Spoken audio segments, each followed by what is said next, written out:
माँ प्लीज चुप हो जाइए, नहीं तो मेरा हाथ उठ जाएगा। उठ जाएगा क्या भाई? उठ तो गया है। आज मुझे शर्म आ रही है तुम्हें अपना भाई कहते हुए। एक बात याद रखना भाई, जिस इंसान को अपने माता पिता के रहन सहन, बोलचाल, पहनावे और हरावे से शर्म आती है ना, वो जिंदगी में लाख तरक्की कर ले पर अपनी नजरों में हमेशा गिरा हुआ ही रहेगा। बोले थे ना दी, मम्मी पापा को साथ लेकर के मत चलो। अब हो गया ना सबके सामने बेइज्जती। कुछ समझ ही नहीं है। कितना भी महंगा से महंगा कपड़ा ला करके दे दो, लेकिन इनको पहनना वही है जो इनका मन करेगा। यार थोड़ा समझना चाहिए, सोसाइटी, सर्कल, स्टैंडर्ड नाम की चीज होती है, वो सब हम लोग को मैनेज करना पड़ता है, सब देख करके चलना पड़ता है। लेकिन इन अनपढ़ गंवारों को समझ में कैसे आएगा? हाँ ठीक ही बोले, गंवार ही हैं ये दोनों, जिन्होंने आज अपने बेटे को इतना बड़ा इंसान बना दिया जिसे अपने माता पिता के कपड़े, रहन सहन और पहनावे ओढ़ावे से शर्म आने लगी है। और किस स्टैंडर्ड सर्कल की बात कर रहे हो तुम, जो किसी की इज्जत नहीं करना जानते उनकी? अरे माता पिता तो भगवान होते हैं, भगवान होते होंगे भगवान, लेकिन मैं अपनी मेहनत के बदौलत ही यहाँ तक पहुंच पाया हूँ। और वैसे भी माँ पापा को नहीं उठना बैठना है मेरे सर्कल के लोगों के साथ में, मुझे ही रहना है हमेशा उनके साथ। आज आपके जिद की वजह से ना मेरी इतनी बेइज्जती हुई है, ना इन दोनों को पार्टी में लेकर के जाता और ना आज ऐसा कुछ होता। ना ये दोनों तुम्हें दुनिया में लाते और ना आज ऐसा कुछ होता। ना ये दोनों तुम्हें दुनिया की सबसे बेस्ट शिक्षा दिलवाते और ना आज ऐसा कुछ होता। तुमसे अच्छे तो वो अनपढ़ गंवार लोग हैं जो अपने माता पिता को पलकों पे बिठाए रखते हैं। हाँ, आप तो करोगे इनकी तरफदारी, क्योंकि आपको जन्म देकर जैसे इन लोगों ने कोई आप पे एहसान किया हो। आप बनी रहो इन सब की गुलाम, मुझसे नहीं होगा। सिर्फ जन्म ही नहीं दिया, बल्कि मुझे समाज में उठने बैठने लायक भी बनाया है। इसे प्यार, अपनापन, एहसास करते हैं, गुलामी नहीं, समझे? देखो दीदी, मुझे मेरे स्टेटस से कोई समझौता नहीं करना है और आपसे हाथ जोड़कर रिक्वेस्ट कर रहा हूँ कि अब से इन दोनों को मुझसे दूर ही रखना। वाह भाई वाह, उन्हें दूर रखने की बात कर रहे हो जिन्होंने तुम्हें जिंदगी भर अपने कलेजे से सटाए रखा। दीदी आप जाओ बाबा, अब मैं इनको नहीं झेल पाऊंगा, ले जाओ इन्हें। एक बात याद रखना भाई, जिस इंसान को अपने माता पिता के रहन सहन, बोलचाल, पहनावे और हरावे से शर्म आती है ना, वो जिंदगी में लाख तरक्की कर ले पर अपनी नजरों में हमेशा गिरा हुआ ही रहेगा। अरे जाओ यार जाओ।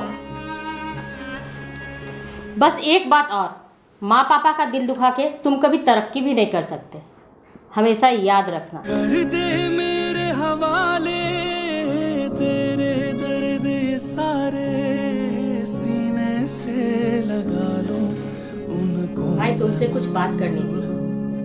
दीदी अगर माँ पापा से रिलेटेड है तो मुझे। माँ पापा से ही रिलेटेड है भाई, प्लीज सुन लो। अभी तक नाराज हो क्या? मैं कुर्बान खुद को है माँ। बोलिए।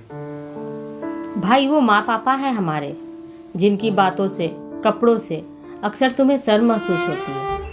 आज मैं एक बहन नहीं बल्कि एक दोस्त बनकर तुम्हें समझा रही हूँ। बस थोड़ा तो ध्यान देना मेरी बातों का। ये वही माँ पापा हैं जिन्होंने एक बेटे के लिए ना जाने कहाँ कहाँ पूजा पाठ किया, ना जाने कितने उपवास रखे। ये वही माँ पापा हैं जिन्होंने अपने बच्चों को पलकों पे बिठाए रखा। ये वही माँ पापा हैं जो तुम्हें जरा सी बुखार होने पे रात रात भर नहीं सोते थे। ये वही माँ पापा हैं जो तुम्हारी खुशी के लिए हमेशा अपनी खुशियों का गला घोटा है। ये वही माँ पापा हैं जो तुम्हारी जिद के आगे हमेशा झुके हैं। ये वही माँ पापा हैं जो तुम्हारी तरक्की से हमेशा तुमसे ज़्यादा खुश हुए हैं। ये वही माँ पापा हैं जिन्होंने तुम्हारी अच्छी शिक्षा के लिए कर्ज तक लिया है। ये वही माँ पापा हैं जिन्होंने तुम्हारे वजह से न जाने कितना कुछ झेला है। ये वही माँ पापा हैं जो हमेशा तुम्हारी हर गलती को माफ कर तुम्हें सीने से लगा लेते हैं। और ये वही माँ पापा हैं जो किस्मत वालों को मिलते हैं। बात कुछ समझ में आई तो मैं चलूं? ये वही माँ पापा हैं जिन्होंने मेरी खुशियों के लिए हमेशा एक एक रुपए जोड़े। ये वही माँ पापा हैं जिन्होंने हमेशा पुराने कपड़े पहने और मुझे नए ला कर दिए।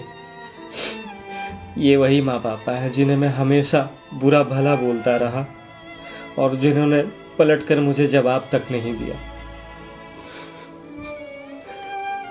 ये वही माँ पापा हैं जिन्हें हमेशा ये उम्मीद रहती है कि मेरे बच्चे की ये लास्ट गलती है, इसके बाद ये जरूर सुधर जाएगा। और ये वही माँ पापा हैं जिनके बोलचाल, रहन सहन, कपड़ों से मुझे हमेशा शर्म आती थी। छी है, मुझे खुद पे छी है। तू सुबह का भूला अगर शाम को वापस आ जाए तो उसे भूला नहीं कहते हैं। माँ पापा के लिए आज भी तुम बच्चे हो, चलो माफ़ी मांग लो। दीदी, क्या कोई मुझे एक बात का जवाब देगा कि माँ पापा का दिल आखिर भगवान ने किस मिट्टी से बनाया है? हम लोग उनके साथ लाख बुरा करते हैं, फिर भी उनके दिल में नफरत पनपती तक नहीं है, बल्कि नफरत के बजाय प्यार और भी बढ़ता चला जाता है।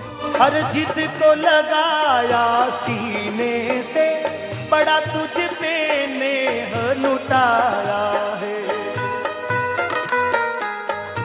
जिंदगी का बस यही अंदाज रखिए, किसी से माफ़ी मांग लीजिए तो किसी को माफ़ कर दीजिए। दोस्तों, आजकल हम लोग class maintain, standard maintain, status maintain करने के चक्कर में इतने अंधे हो गए हैं कि अपने माँ पापा के सेक्रीफाइसेस को भूल जाते हैं। भूलते नहीं हैं असल में, बस इग्नोर करते हैं। उनके बुढ़ापे, उनके लाइफ स्टाइल, बोली के वजह से हमें उन्हें कहीं भी ले जाने में शर्म आती है। कितनी गंदी सोच है ना हमारी, जिन्होंने हमें जन्म दिया, इस लायक बनाया कि अच्छे क्लास, अच्छे सोसाइटी में हम उठ बैठ सके, उन्हें ही हमें ले जाने में कहीं शर्म आती है। वाह दोस्तों, दुनिया कितना भी आगे चला जाए, हमारा स्टैंडर्ड कितना भी क्लासी और हाईफाई हो जाए, लेकिन वो माँ पापा के प्यार से बढ़कर कभी हो ही नहीं सकता है। दोस्तों, अगर आप इस पेज पे नए हैं तो फॉलो जरूर कीजिएगा, अपने निशांत पे प्यार बना करके रखिएगा ताकि मैं और भी अच्छी अच्छी वीडियोस बनाता रहूं। जय हिंद।